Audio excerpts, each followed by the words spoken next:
جادوئی درخت اور بہادر پریاں۔ ایک بار ایک پریوں کا جھنڈ تھا جس کا نام نور تھا۔ وہ ایک ایسے جنگل میں رہتے تھے جہاں ایک انوکھا درخت تھا۔ وہ درخت بہت بڑا تھا اور اس کے پتے سونے کی طرح چمکتے تھے۔ پریاں اس درخت سے بہت پیار کرتی تھیں اور وہ اس کے نیچے کھیلتے اور گاتے رہتے تھے۔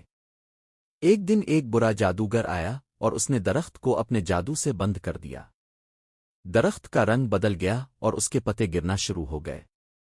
پریاں بہت غمگین ہو گئیں اور انہوں نے جادوگر سے اپنے درخت کو چھوڑنے کے لیے کہا۔ جادوگر نے کہا کہ وہ تب ہی درخت کو چھوڑے گا جب وہ اس کے لیے ایک خوبصورت موتی لائیں گی۔ پریاں بہت پریشان ہو گئیں۔ وہ موتی تلاش کرنے نکل پڑے لیکن انہیں کوئی موتی نہیں ملا۔ آخر کار ایک پری نے ایک چھوٹا سا موتی ڈھونڈ لیا جو وہ درخت کے نیچے سے ملی تھی۔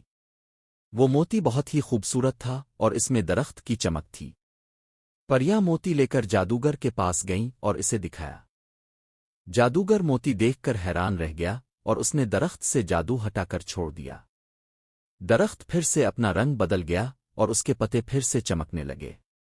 پریاں بہت خوش ہوئیں اور انہوں نے اپنے درخت کو پھر سے اپنا بنا لیا۔ اس دن سے پریوں نے سیکھا کہ پیار اور ہمت سے سب کچھ ممکن ہے۔ انہوں نے اپنے درخت کو پھر سے حاصل کر لیا اور وہ پھر سے اس کے نیچے کھیلتے اور گاتے رہتے۔